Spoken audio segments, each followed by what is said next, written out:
Bonjour à tous, bonjour à tous, Sid avec vous. Deuxième vidéo en ce 29 juillet, donc jeudi 29 juillet, je vous présente l'ETH, j'avais fait le Bitcoin, je vous présente l'ETH. Ethereum, donc Ethereum en daily, là c'est sur un graphe, j'ai deux graphes, je vous montrerai le deuxième. Donc là, vue d'ensemble sur l'Ethereum en daily, donc on a ici, hop, le départ, une grosse impulsion, un retracement en trois temps, regardez, A, B, C. Et ensuite, il nous a fait ici deux petites cuvettes. D'accord. Et si après, je calcule ici, par exemple, je vous montre vite fait rapidement. Sur cette petite cuvette, l'objectif de la hauteur ici. Je dis cuvette, hein, mais on peut l'appeler autrement. Donc regardez juste la hauteur de ça, ça vous donne un objectif ici de cette petite hausse. Donc après, si vous tracez ici, par exemple, le Fibo de continuité de tendance, regardez, on va partir d'ici d'en bas, on va voir ce que ça donne. Je ne l'ai pas tracé, mais on va voir. Je le fais avec vous en live. Donc là, claque sur cette première impulsion, vague 1, deuxième correction sur vague 2. Et ça me donne ici, regardez bien, le 1,618. Je vais effacer juste celle-là. Donc ça me donne le 1,618 à ce niveau-là, donc au 2280 $. Donc vous imaginez-vous, vous avez juste cette information-là, sans compter que vous avez ce graphe. Vous avez cette première impulsion, cette correction. Vous pouvez estimer un target long terme sur ce niveau-là. Et vous regardez bien, le prix l'a bien fait ici, 2280. Ici, vous êtes rentré là à 84 $. Donc, je vous montre la force des maths, d'accord, la projection grâce à ce Fibonacci. Et on va je vais vous calculer rapidement avec le pourcentage de hausse. Donc, ce pourcentage, si on avait visé juste les 1,618 par exemple, il y avait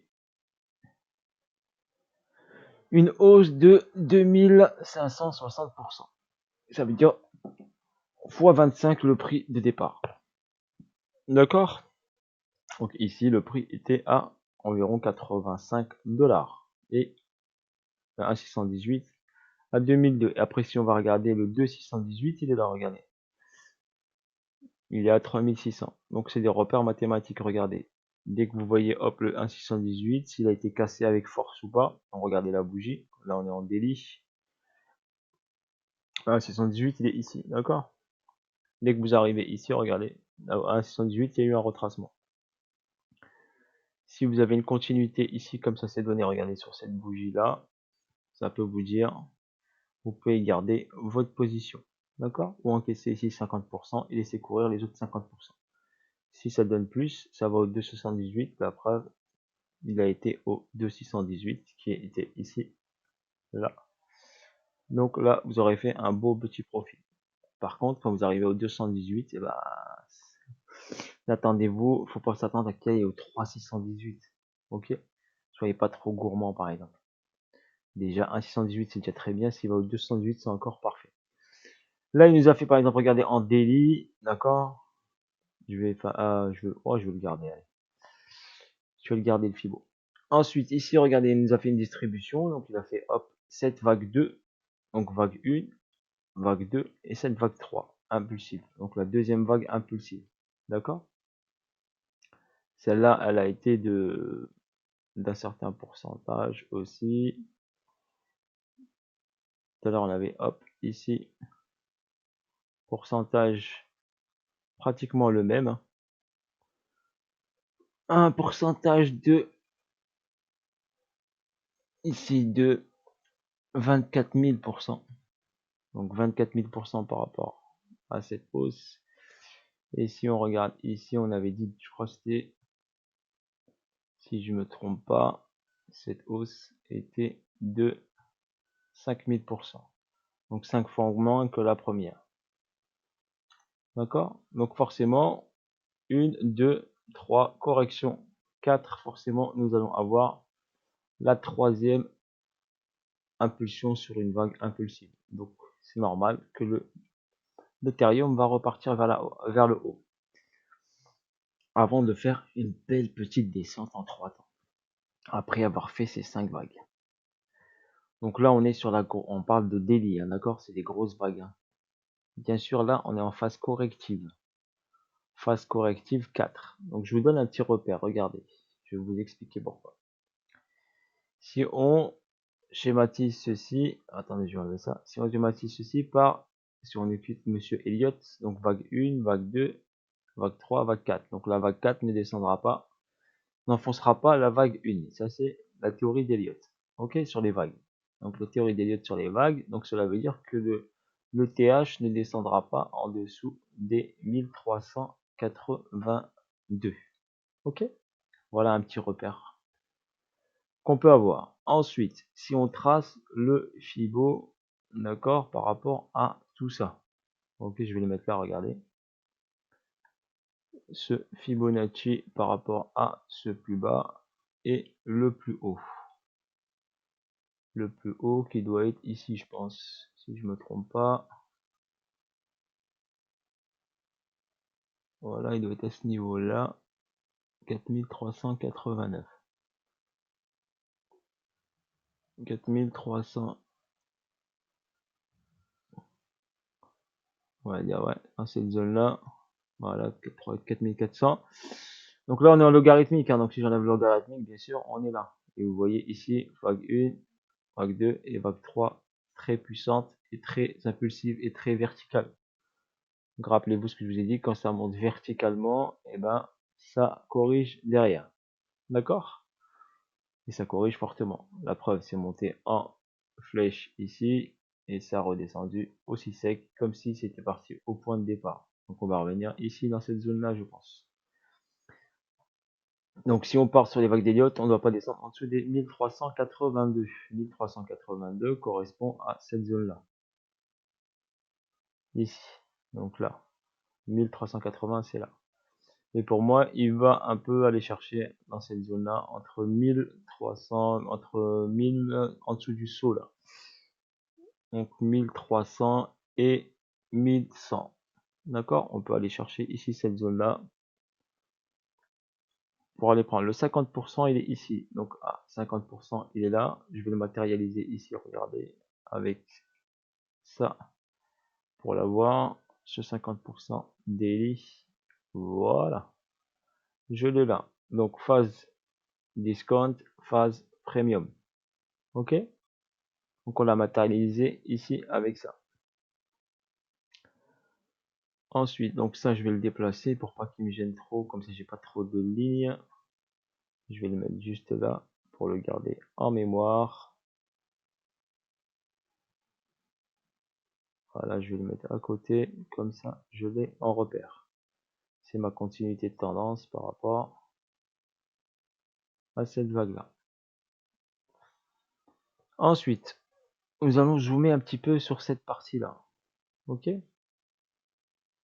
Donc cette partie là. Si je me base par exemple sur le Fibo de cette hausse de départ, donc celle-ci à partir de la correction là et pas tout en bas, donc cette correction là, le 50% il est ici, donc il est proche de celui-là. Oui. Ok. Ensuite nous allons aller en H4. H4, donc nous avons eu la hausse ici de cette vague 3 et ensuite nous avons eu un format de distribution. Ok, distribution qui s'est mis en place avec un UT, un UTAD ici. À partir de l'UTAD, nous avons, comme je vous ai dit, toujours deux chances. Donc si vous n'êtes pas sorti ici à la première impulsion ici, vous avez toujours une deuxième chance. Et là, sur le test ici, une troisième chance. Ce format ici, on appelle ça une finger candle. D'accord? Si vous regardez votre main, là vous avez l'index, là vous avez le majeur. Donc là, ça vous donne un signal. Ça, c'est une finger candle. Ok? Voilà, je vous donne l'information supplémentaire. Donc ça, quand on a une finger candle, ça s'appelle un golden setup. Ça veut dire que vous avez un golden setup de sell. Et en plus, vous êtes en zone premium. Zone premium, zone de vente. Donc vous avez plusieurs indications qui vous disent que vous devez vendre l'Ethereum. Donc l'ETH. Voilà. Ça, c'est l'analyse technique pure. Donc pour moi, je me fie ni aux annonces, ni rien du tout. Je me fie à ça, au prix, offre, demande, mes zones, discount, premium. En discount, j'achète. En premium, je vends. Sur les 50%, je fais rien du tout. Donc regardez bien ici, nous sommes sur les 50%. Je fais rien du tout. Sur les 50, rien du tout. Et même si je prends, allez, comme je vous ai dit, cette zone-là, regardez, les 50, ils sont là. Donc pour moi, nous sommes sur les 50%. Donc pour moi, ma part, c'est mon avis personnel, je ne fais rien sur les 50%. Après, vous faites ce que vous voulez. D'accord? Moi, je vous donne, moi, comment ma vision au niveau des marchés financiers.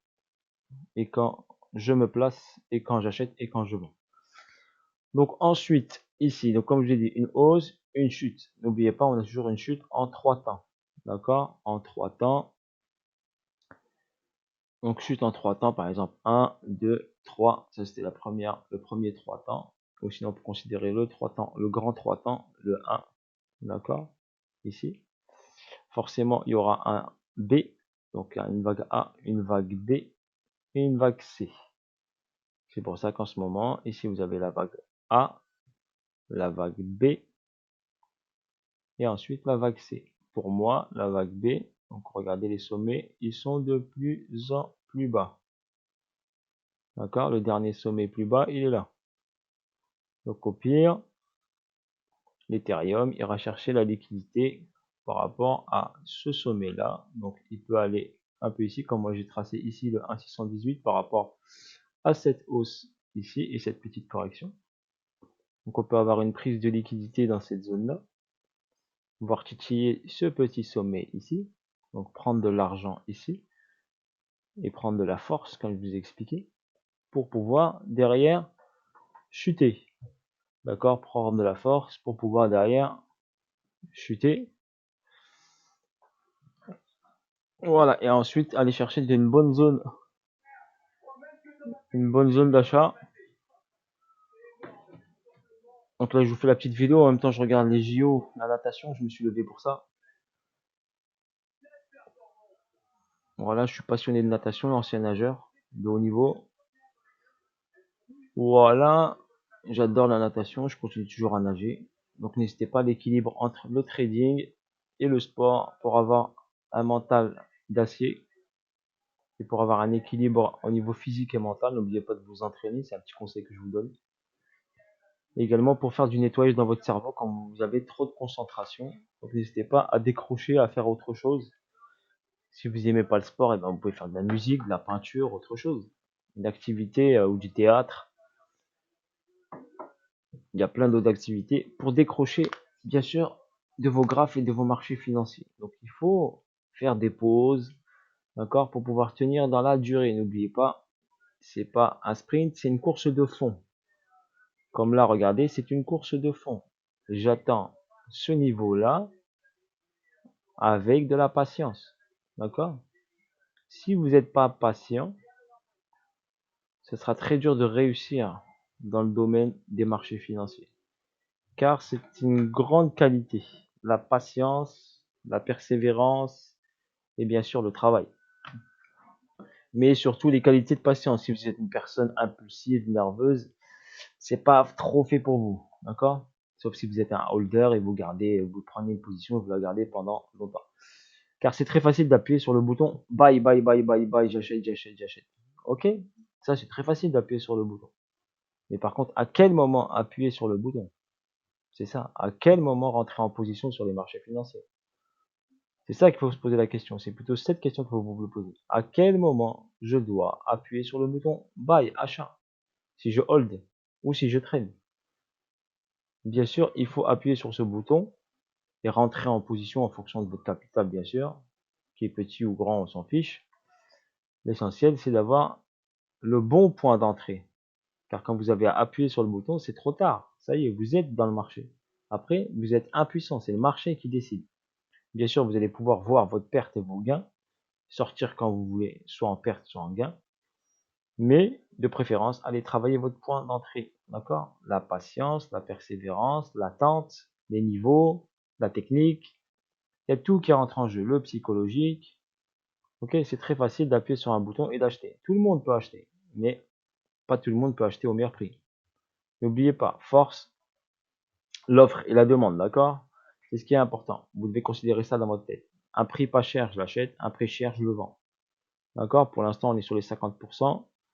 Donc, il y en a qui vont l'acheter, il n'y a pas de souci. Hein. Il y en a qui, il est descendu un petit peu ici, bah, ils l'ont acheté. Hein. Ils ont fait une petite value. S'ils ont fait du trading pur, bah, ils sont gagnants. Si je suis rentré ici sur le SC, j'ai pris ces 5 vagues, 1, 2, 3, 4, 5, bah, j'ai fait un profit. Hein. Et là, il a redescendu en 3 temps. Regardez, 1, 2, je peux vous le montrer là. 1, 2, 3, la première vague. Et le deuxième, 1, 2, 3. D'accord? Il a remonté. 1, 2, 3. D'accord? Ou sinon, on a ici le 1, le 2 et le 3. Donc le A, B, C, A, B, C. Soit deux fois ABC, soit vous considérez un grand ABC. Donc un grand ABC, ça me donne ça. A, B, C. Donc corrective, impulsive, corrective. Et ici, bien sûr, nous allons avoir ici une montée en 5 temps. Comme là, regardez, impulsive, corrective, impulsive, corrective, impulsive. D'accord? Vu que la vague 1 était puissante, donc forcément la 3 et la 4 seront moins forts. Ok? Et si on considère ici une grande, on a ici possibilité impulsive, corrective, impulsive, corrective, impulsive. D'accord? Donc pour l'instant, l'Ethereum se balade ici. Ok? Si on a ici un scénario 5 vagues comme ceci, donc 1, 2, 3, 4, 5, donc on peut aller chercher la liquidité sur ce point-là, ici en haut là. D'accord? Pour pouvoir faire la descente et prendre la liquidité en bas pour repartir plus fort, de plus en plus fort, pour partir sur notre vague 5. Pour l'instant, on est ici. Donc ici, qu'est-ce qui s'est passé? Nous avons eu ici une impulsion, première, d'accord, correction, deuxième impulsion, correction, troisième impulsion, d'accord?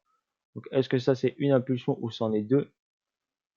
Vu que la correction n'a pas été très importante par rapport à celle-ci, donc c'est possible, d'accord, qu'on va voir comment ça se passe. En tout cas, j'ai le 1,618 qui est là. Donc, pour moi, il y a encore une impulsion qui va s'effectuer. Mais pour moi, donc ça, c'est du trading pur. Le point idéal d'entrée est bien sûr ici sur cette zone basse. Mais pour l'instant, on est dans cette zone de neutralité. Donc, n'oubliez pas, ici, chute. D'accord? On rentre ensuite dans une zone de neutralité où il y a des choses qui se passent pour des traders expérimentés. Voilà. Mais pour l'instant, donc pour des holders, de préférence, aller chercher un prix en dessous des 50%. La ligne des 50, elle est là. Regardez, on est en plein dessus. Donc ça sert pour moi pas grand chose à acheter un prix ici sur la ligne des 50. D'accord? Il va peut-être monter ici un peu plus haut en zone premium pour être vendu. Pour être vendu, pour aller chercher ici et revenir en zone discount pour pouvoir l'acheter. Et ici, j'ai le saut qui est là. Donc, j'ai ce repère là. Vous le voyez, celui-ci. D'accord? J'ai ce repère là. Et j'ai cette petite zone ici, là. Une zone ici qui me donne que le prix peut revenir ici sur cette zone ici. À ce niveau-là. Voilà pour l'explication sur le TH. Si on rentre ici un peu plus bas en H1, et ben comme vous voyez, donc on a eu ici une zone comme ici. Vous avez vu ici une zone d'accumulation SC, AR, STB, Spring, il est parti. Il est venu ici faire un retest sur le SC ici par rapport à cette hausse là. Voilà. Et il est parti. Mais on n'a pas nettoyé encore ça. On n'a pas créé ici le STB par rapport à ce SC. Donc à nouveau plus bas par rapport à ça. Donc moi je l'attends là. Ok. Mais rien n'empêche de trader ici si vous voulez trader bien sûr si vous êtes un peu expérimenté. Ou si vous holdez, bah, vous pouvez prendre vos profits. Si vous avez pris ici, prise de profit à ce niveau-là par exemple. D'accord? Après à vous de voir, ou vous sortez une partie ici 50%. Et si ça part un peu plus haut, ben, vous sortez ensuite les 50% un peu plus haut. Donc on a le 1,618 qui est là et le 2,618 qui est ici. Ok? C'est pour ça que je vous ai dit, il y a une possibilité qu'ils viennent chercher la liquidité de cette zone-là. D'accord? De cette zone-là ici. Ok? Voilà, on fera la petite mise à jour, petite mise au point au fil des semaines. Sur ce, bis à tous. Je vous dis à bientôt. Bonne journée à vous. Il y a de nouvelles aventures prochainement sur les mises à jour BTC, ETH, et je vous ferai la mise à jour sur les 4 pépites que j'ai présentées sur la vidéo, les vidéos suivantes, vidéo précédente, et voir d'autres cryptos prochainement que je vous présenterai. Ok, voilà sur ce, bonne journée à vous et à bientôt. S'il était avec vous. Bye bye.